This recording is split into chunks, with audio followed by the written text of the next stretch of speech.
Hi, I'm GeoDev, and in this video I'm going to show you how to paint a damage mask on our flybug mesh. Okay, so hang on a minute, this is not the flybug mesh.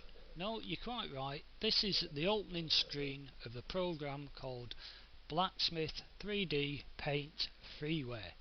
Now I'm going to use this to paint the damage mask, which for me makes things a lot easier than doing it in a lot of other programs. And if you've never seen this and never heard of it, well, the place to get it, alright, let me just no, that one there, Mozilla, not the paint program, is here. www.blacksmith3d.com. Now you might be wondering, well, why am I showing you this program? Well, the simple thing is, when you download the full suite, you get a trial version which can do a lot more than what I'm going to be showing you.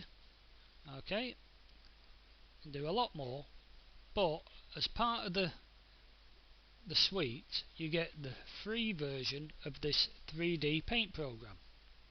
Okay, so you can see it does a lot more than what I'm going to show at the moment, but we'll just do this bit and use this free version. It's got a couple of limitations to it, but it does enough for what we need.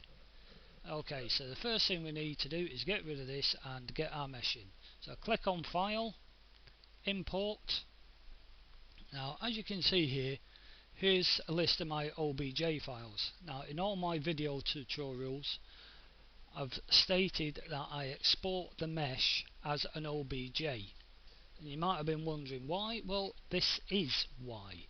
So I'll just select that, click on Open, click on OK. Yes, we want rid of that one, and here we go. Here's our flybug mesh. Great, innit? Pardon me. Right, obviously the first thing we need to do is apply a map. As you can see here, it says on it, no map applied. Quite simple. Got me a bit confused to start off with, but all you have to do is click on the Maps tab. We don't want that one there. Right click in this area, we'll open this, create a new map. Now this is where we start with the limitations. Okay, now we're going to give it a simple name, obviously damage, spell it right, damage mask, and .tga, because I want a TGA file. Now as you might see down here in the bottom left, this version has a maximum map size of 1024 by 1024. The registered, obviously if you buy it, you can go as large as that. Now if you want to do maps that size, then go for it, but for what we need, and if you look at the damage masks in the vehicle packages, they're all set at the size 1024 by 1024, so this makes it pretty much perfect for what we need. So just click on OK and go fine. Now again, if you've looked at the damage masks in the editor, you'll notice they've all got black backgrounds.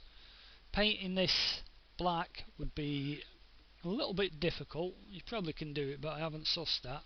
So all we have to do is right click on the map, go down and go on to invert colours, and it goes black. That's exactly what we need.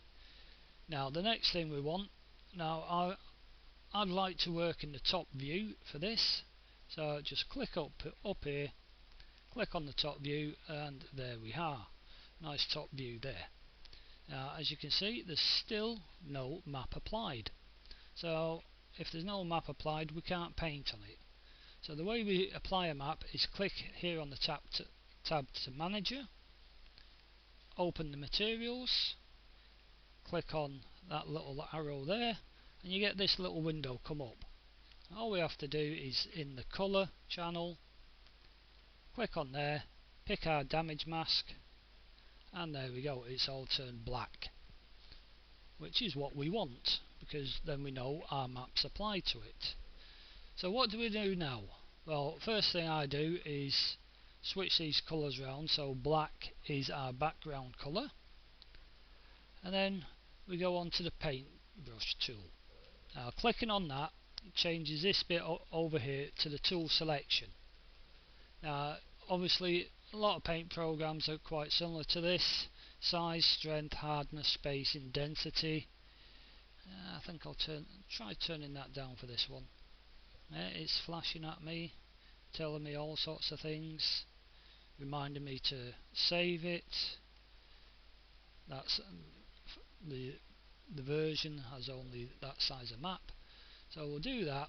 Now the thing I want to have ticked on this is the culling. I'll click on none. Now you can go back face culling if you don't want to paint the back faces at the same time, or per pixel or per vertex, whichever you're comfortable with, but I'm going to click on none, so when I paint over the top here it will cover everything, all the polygons that are under there. So we'll see this in a minute, but first thing I'm going to do is start picking on the colours. Now I'm going to take the full colour channel. In this case, as you can see, it says rot, that's in German, it means red. Learn something new every day. Set at a full 255.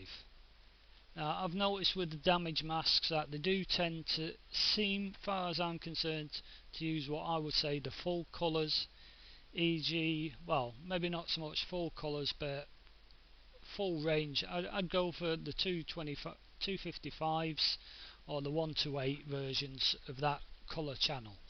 Okay, stop burbling, get painting. Now painting is the same as any other program I've used. Hold the left key down, drag down, there we go. Now that actually looks better than my last ones, so we'll just keep those settings like that. That's actually quite good, I'm quite chuffed with that. Should have tried this a bit more earlier. I'm just going along the leading edges here, as you can see, because I've noticed, or my impression is, that Epic, when doing their damage masks, has put the leading edges into the red colour. We'll just do a bit of the barrels there, doing a bit of barrels there. Right, what we're going to do next, right, we're going to pick another colour. We'll go for a full green. Notice green, as it says there, green, full at 255. Now I'm just going to sort of fill this area in, do the same there. Now you might want to try and blend this in, try and make it look, have a look at the damage masks that Epic have done to try and emulate them.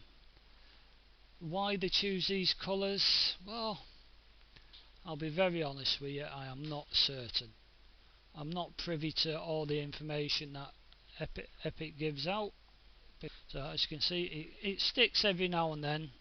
This could be due to my system or other reasons, probably because I'm recording.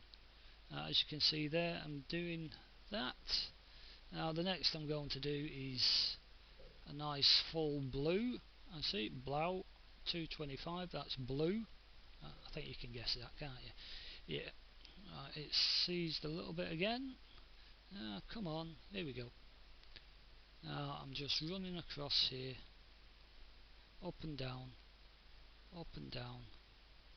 all the way. Now I suppose I could use a bigger brush to do this, couldn't I? Oh yeah, I could, but hey, this is fun. You don't get to do this every day of the week. So that's my damage mask. What I'll do here is put a nice big blue bit down there. Just for the hell of it. I'm not too sure why the colours are set the way they are. It's a lot of trial and error because we've got, like I say, we've got no documentation on this, so I'll just go with the flow and see how it works. Now you might think, well, I'm now going to have to turn this round and paint the rest of it and get everything to match up. Well, no. Let's say just get that back on. Because I had culling set to none, go over here, click on the rotate tool, You see there, rotate view. Now very gently rotate this all around, and as you can see, we've got it all the way round. Now isn't that clever? Now obviously if you paint it in the side view, then it will, if you paint along sort of like the middle axis here, you will get, oh go on then, we'll go for it. Let's see what colour did I have. There we go, a nice purpley pink one. Let's, instead of going to the user, go to the left. No, that's the, yeah, orientation is one of these funny little things. We'll go to that view there, paintbrush, size, and we'll just go straight through there like that. There we go. Doesn't that look pretty? Well, to be honest, I think it looks horrible, but we'll go with the flow there. As you can see here, it's sort of stretched a little bit. You might, when you're doing your own ones, turn off the back face on the culling, as I'll show here. Turn that off, go on to cull the back faces, e.g. when you paint on this bit. Let's get a, I'll tell you what, let's use a rubber on this. The eraser, as we should say for our American friends. And we'll just put in a little black spot just around there. And see what happens when we actually go around and shoot this. Because that's when you'll actually see the actual damage mask being applied. So I'll just rotate that around so you can see that I haven't affected anything else. And that's what the back face culling does, as you would expect. Right, all we have to do now is export this map, because if you just save it as this, then it just saves it as a project and that won't get us anywhere. So open the maps tab, as you can see, with our fantastic UV mapping and all the rest of it. It's been painted straight on there. Now to export this, right click on the map, go down to export. Now as you can see here, I done the land tank in the last video, so we'll go to the flybug, to the maps, and as you can see, I've not done any of my flybug maps yet properly. So what we'll do, I'll be very cheeky here, I'll just take that name, go here, I should have picked the other one, saved me a bit of typing, but whatever. So fly, can't spell, bug underscore damage mask, and save, and that's it. Now obviously once I get the rest of the textures done for this, I can then get everything into the editor, make the packages up, and then we'll get on to doing other super duper things like creating the mega amount of materials that you need for a vehicle. So I'll just leave that as it is for the moment. Obviously try to do a better job than this, and we'll see you in the editor very soon. Bye bye now.